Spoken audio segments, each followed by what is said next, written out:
ആദർശാണെങ്കിൽ ആദർശിന്റെ പഴയകാല ഒരു സുഹൃത്താണ് ശ്വേത. അങ്ങനെ ശ്വേത ഓഫീസിലേക്ക് വരുന്നുണ്ട്. ഓഫീസിലേക്ക് വരുന്ന ആ സമയം മുതൽ തന്നെ ആദർശ് ശ്വേതയുടെ കൂടെ തന്നെയായിരിക്കും. അവളുടെ കൂടെ അവളുടെ ആവശ്യങ്ങൾക്കായിട്ട് പുറത്തേക്ക് പോവുകയും അവളുടെ കൂടെ പർച്ചേസ് ചെയ്യുകയും അവൾക്ക് ആവശ്യമുള്ള സ്ഥലങ്ങളെല്ലാം പോവുകയും ചെയ്യുന്നുണ്ട്. ഇതൊക്കെ കാണുന്ന നയനയ്ക്ക് ആകെപ്പാടെ അങ്ങ് ദേഷ്യം വരികയാണ്. ഒരു കാര്യം ചോദിച്ചാലും വിട്ട് പറയുന്നില്ല കേട്ടോ ആദർശ്. അങ്ങനെ അനിയുടെ കൂടെ ഒരു തവണ പോയപ്പോൾ അവളുടെ വീട്ടിൽ വെച്ചിട്ട് ശ്വേതയുടെ ദേഹത്തൊക്കെ തൊട്ടിട്ട് ആശ്വസിപ്പിക്കുന്നതൊക്കെ കണ്ട് ആകെപ്പാടെ നയന കരഞ്ഞുകൊണ്ട് അവിടെ നിന്ന് ഇറങ്ങി ഓടി പോകുന്നുണ്ട്. ഇതൊക്കെ കണ്ടിട്ട് നയന തെറ്റിദ്ധരിച്ചിരിക്കുകയാണ്. അങ്ങനെ ആദർശിന് മനസ്സിലാകുന്നുണ്ട് നയനയ്ക്ക് നല്ല പോസസീവ്നെസ് ആണെന്ന്. അപ്പോൾ അതൊന്നുകൂടെ ഒന്ന് മൂപ്പിക്കാൻ വേണ്ടിയിട്ട് ആദർശാണെങ്കിൽ അവളുടെ മുമ്പിൽ വെച്ച് ഭയങ്കര സ്നേഹം ശ്വേതയുള്ളതുപോലൊക്കെ കാണിക്കുകയാണ്. അങ്ങനെ ഈ ഒരു കാര്യങ്ങളെല്ലാം നയന വന്ന വീട്ടിൽ നവിയോട് പറയുന്നുണ്ട്. ചേച്ചി ഇന്ന പോലൊക്കെയാണ് കാര്യങ്ങൾ, ആദർശത്തിന് ആകെപ്പാടെ മാറിപ്പോയി, ഇപ്പോൾ എപ്പോഴും ആ ശ്വേതയുടെ കൂടെയാ, എനിക്കിത് സഹിക്കാൻ പറ്റുന്നില്ല എന്നൊക്കെ പറയുമ്പോൾ, എടി അതൊക്കെ നിന്നെ വെറുതെ കാണിക്കാൻ വേണ്ടി ചെയ്യുന്നതാ, അല്ലെങ്കിൽ എല്ലാവരും മുമ്പ് വെച്ച് ആദർശ് ഇങ്ങനെ ശ്വേതനെ പൊക്കി പിടിച്ചുകൊണ്ട് നടക്കുവോ? ശ്വേതനെ കൊണ്ടുപോകണമെന്നുണ്ടെങ്കിൽ അതിന് തക്കതായ എന്തെങ്കിലും കാരണം കാണും. നീയല്ലേ പറഞ്ഞത് അവളുടെ ഭർത്താവ് അവിടെ നിന്ന് ബഹളം വെച്ച് പോയെന്ന്? ഒരു പക്ഷേ അവളെ സപ്പോർട്ട് ചെയ്യാൻ വേണ്ടി ആദർശ് പോയതാണെങ്കിലോ എന്നൊക്കെ പറയുന്നുണ്ട്. എൻ്റെ അറിവിൽ, ഇത്രയും നാളത്തെ അറിവിൽ ആദർശ് ഒരു മാന്യനാണെന്ന് എനിക്ക് തോന്നുന്നത്. നീയല്ലേ ഭാര്യ, നീ പറയുന്ന പറയുമ്പം ശരിയാ നവ്യേച്ചി പറഞ്ഞത്, എനിക്കും അങ്ങനെ തന്നെയാണ് തോന്നുന്നത്. പക്ഷേങ്കിൽ ഇങ്ങനെ വിട്ടാൽ പറ്റില്ല. അവളുടെ മുമ്പിൽ വെച്ച് എപ്പോഴും എന്നൊരു തരം താഴ്ത്തി കെട്ടില്ല, അതെല്ലാവരും മുമ്പിൽ വെച്ചുണ്ട്. എന്നോട് ഇതുവരെ ഒരു സ്നേഹവും ഇല്ല എന്നൊക്കെ പറയുന്നുണ്ട്. നിന്നോട് സ്നേഹമൊക്കെ ഉണ്ട്, അതൊന്ന് തുറന്നു പറയാൻ പുള്ളിക്കാരന് മടിയായിട്ടാണ് എന്ന് നവ്യ പറയാണ്. അതിനൊക്കെ ഞാൻ വലിയൊരു പ്ലാൻ തന്നെ കണ്ടെത്തിയിട്ടുണ്ടെന്ന് പറയുമ്പം എന്താ ചേച്ചിന്ന് ചോദിക്കുകയാണ്. അതൊക്കെ ഉണ്ടെന്ന് പറയുന്നുണ്ട്. ഇന്ന് എല്ലാവരും മുമ്പിൽ വെച്ച് ഞാൻ ഒട്ടും മോഡേൺ അല്ലെന്നും ഒക്കെ പറഞ്ഞ് എന്നെ കളിയാക്കി എന്നൊക്കെ പറയുമ്പം അതെന്താ സംഭവം എന്ന് ചോദിക്കുകയാണെന്ന് നവ്യ. ഈ സമയത്ത് നയന പറയാണ്, ഇന്ന് ഓഫീസിൽ ഒരു അർജന്റ് ആയിട്ടുള്ളൊരു മീറ്റിംഗ് ഉണ്ടായിരുന്നു. ഈ സമയത്ത് ശ്വേതയും ഉണ്ടായിരുന്നു. ഞങ്ങളെല്ലാം കൂടി ഇന്ന് ഈ റാംബാക്കിൽ ഇടുന്ന ഡ്രസ്സിനെ കുറിച്ച് ചർച്ച ചെയ്യായിരുന്നു. ആ സമയത്ത് ഞാൻ പറഞ്ഞു, നല്ല മോഡേൺ ആയിട്ടുള്ള ജ്വല്ലേഴ്സിലായിട്ടിട്ട് ട്രഡീഷണൽ ലുക്കിൽ സാരിയൊക്കെ കൊടുത്ത് പോകാമെന്ന് പറഞ്ഞപ്പോഴേക്കും അവിടെ ഇരുന്ന് ആദർശന് ഒരുപാട് കളിയാക്കി. നാണമില്ല ഇവക്ക്, ഇപ്പോഴും പണ്ടത്തെ കാലത്തെ ഓർമ്മയിലിരിക്കുകയാണോ? ഇപ്പൊ ആരെങ്കിലും റാംവാക്കിന് സാരി ഇടുന്ന നീ കണ്ടിട്ടുണ്ടോ? മോഡേൺ വേഷങ്ങൾ എപ്പോഴും നല്ലതെന്ന് പറയുന്നുണ്ട്. ഇവക്കൊരു ഡ്രസ്സിങ് സെൻസും ഇല്ല, ഒന്നിനെ കുറിച്ചൊരു ബോധവും ഇല്ല, കുറെ ഡിസൈൻ വരയ്ക്കാൻ അറിയാമെന്ന് മാത്രമേ ഉള്ളൂ എന്നൊക്കെ പറഞ്ഞിട്ട് എല്ലാവരും മുമ്പിലിരുന്ന് ആദർശിനെ ഒരുപാട് കളിയാക്കി എന്നൊക്കെ പറഞ്ഞ് നയന സങ്കടപ്പെടുന്നുണ്ട്. ഓഹോ അങ്ങനെയൊക്കെ പറഞ്ഞല്ലേ, എങ്കിലും നമുക്ക് അതിനുള്ള ഐഡിയ ചെയ്തേക്കാന്ന് പറയുന്നുണ്ട്. അങ്ങനെ ഒരു കൊറിയർ വീട്ടിലേക്ക് വരികയാണ്. കൊറിയർ കൊണ്ടുവന്ന് നോക്കുമ്പോഴേക്കും കുറേ ഡ്രസ്സുകളാണ് കേട്ടോ. അനിയുടെ കയ്യിലേക്ക് ഈ കൊറിയർ ബോയ് ഡ്രസ്സ് കൊടുക്കുകയാണ്. എന്നിട്ട് ക്യാഷ് വേണ്ടേന്ന് ചോദിക്കുമ്പം ഓൾറെഡി പെയ്ഡ് ആണ് മാഡം എന്ന് പറഞ്ഞിട്ട് അയാൾ അങ്ങ് ഇറങ്ങി പോകുന്നുണ്ട്. ഈ സമയത്ത് ആ മുത്തശ്ശിയൊക്കെ ചോദിക്കുകയാണ്, ഇത് ആർക്കോ ഇത്രയും കൊറിയർ എന്ന് ചോദിക്കുന്നുണ്ട്. നയന പറയാണ്, എനിക്ക് അറിയില്ല മുത്തശ്ശ എന്ന് പറയുന്നുണ്ട്. ജലജ പറയാണ്, ഒരു തുണിക്കട തുടങ്ങാനുള്ള തുണിയുണ്ടല്ലോ, ഇത് ആർക്കോ ഇത്രയും എന്നൊക്കെ ചോദിക്കുന്നുണ്ട്. അപ്പോഴേക്കും നവി പറയാണ്, അത് എനിക്ക് തന്നെയാണ് എന്ന് പറയുന്നുണ്ട്. പെട്ടെന്ന് ജലജ ചാടി എഴുന്നേറ്റ്, എന്താടി ഇത്, നീ പിന്നെ ദൂർത്തടിക്കാൻ തുടങ്ങിയോ? കുറെ നാളെ സമാധാനം ഉണ്ടായിരുന്നൊക്കെ പറയുമ്പം ഇത് എനിക്കല്ല, എൻ്റെ അനിയത്തി നയനയ്ക്ക് വേണ്ടിയിട്ടാണെന്ന് പറയുന്നുണ്ട്. നയന ചോദിക്കുകയാണ്, ചേച്ചി എനിക്കോ? എനിക്കിപ്പോൾ ആവശ്യത്തിന് സാരി ഉണ്ടല്ലോ, പിന്നെ ഇതിൻ്റെ ഡ്രസ്സൊക്കെ എന്ന് ചോദിക്കുമ്പം ഇത് സാരിയല്ല, ഇത് ചുരിദാറാണെന്ന് പറയുന്നുണ്ട്. ഇത്രയും ചുരിദാറെന്ന് ചോദിക്കുമ്പം അതെ, ഇനി മുതൽ നീ ചുരിദാർ ഇടാൻ പോകുന്നെന്ന് പറയുന്നുണ്ട് കേട്ടോ. അപ്പോഴേക്കും ജലജ ചോദിക്കുകയാണ്, ഇതിനുള്ള ക്യാഷ് ആടി കൊടുത്തതെന്ന് ചോദിക്കുമ്പം അതോ ഞാൻ നിങ്ങളുടെ കാർഡിൽ ആ പൈസ പേ ചെയ്തെന്ന് പറയുമ്പം എൻ്റെ കാർഡ് ഒന്ന് ചോദിച്ച് ജലജ ചാടി ഇരുന്നേക്കാണ്. അപ്പോഴേക്കും നവ്യ എല്ലാവരോടായിട്ട് പറയാൻ കേട്ടോ, അവിടെ ആദർശം ഉണ്ടായിരുന്നില്ല, ബാക്കി എല്ലാവരും തന്നെ ഉണ്ടായിരുന്നു. എല്ലാവരോടായിട്ട് നവ്യ പറയുന്നുണ്ട്, അത് വേറൊന്നുമല്ല, ഓഫീസിൽ വെച്ച് എല്ലാവരുടെ മുമ്പിൽ വെച്ച് നയനിക്ക് ഡ്രസ്സിങ് സെൻസ് ഇല്ലാന്നും അവർക്ക് ഡ്രസ്സ് എങ്ങനെ ഇടേണ്ടതെന്ന് അറിയില്ലാന്നും ഉള്ള സാരിയൊക്കെ പഴയ സാരി വലിച്ചിട്ടുകൊണ്ട് വരും എന്നൊക്കെ പറഞ്ഞിട്ട് എല്ലാവരും മുമ്പിൽ വെച്ച് ആദർശയുടെ നയനെ ഒരുപാട് കളിയാക്കി. അങ്ങനെ നയൻ ഇന്നലെ കരഞ്ഞോണ്ടാ വന്നത്.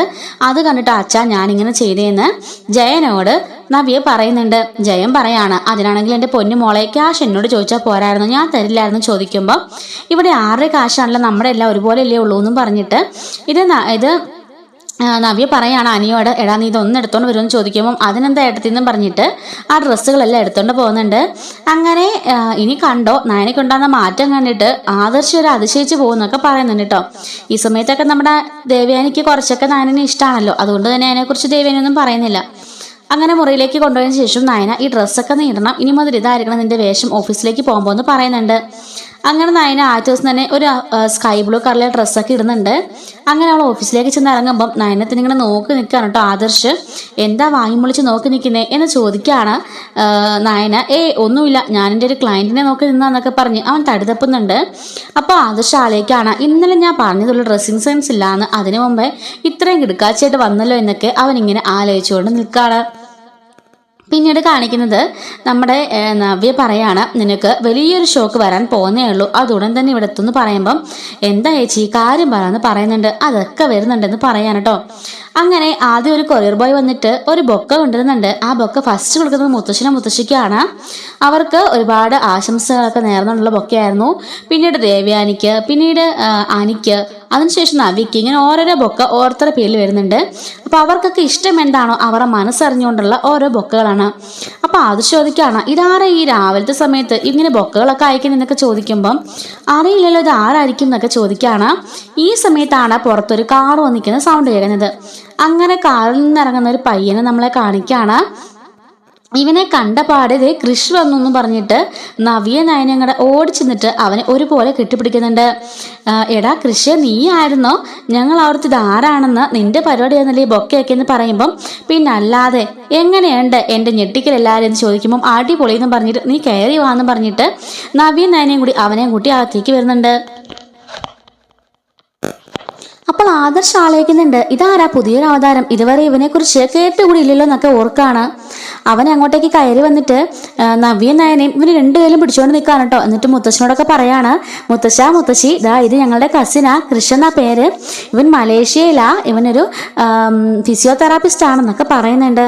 ആഹാ വാ മോനെ ഇരിക്കും മോനെ എന്നൊക്കെ പറയാണ്. എന്നിട്ട് ആദർശ് ആലോചിക്കുകയാണ്, ഇവനെ പറ്റി ഇതുവരെ കേട്ടുകൂടിയില്ലല്ലോ എന്നൊക്കെ ആലോചിക്കുന്നുണ്ട്. ഈ സമയത്ത് ഇരിക്കുന്നൊക്കെ പറഞ്ഞിട്ട് ചോദിക്കുകയാണ്, അല്ല എന്തൊക്കെയുണ്ട് വിശേഷം, പെട്ടെന്ന് എന്താ വന്നേന്നൊക്കെ നയനെ ചോദിക്കുകയാണ്. ഒന്നുമില്ല, കല്യാണത്തിന് നിങ്ങൾ രണ്ടുപേരും വരാൻ സാധിച്ചില്ലല്ലോ, ഇപ്പൊ 1 വർഷമായി, ഇപ്പോൾ എനിക്കൊന്ന് ലീവ് കിട്ടിയത്, അതുകൊണ്ട് ഞാൻ അവിടെ നിന്ന് പെട്ടെന്ന് തന്നെ നിങ്ങളെ കാണാൻ വേണ്ടി വന്നതാ, ദാ ബാഗെല്ലാം പാക്ക് ചെയ്ത് തന്നെ വന്നത്, എന്തായാലും നമുക്ക് ഒരുമിച്ച് വീട്ടിലേക്ക് പോകാം എന്നൊക്കെ പറയുന്നുണ്ട്.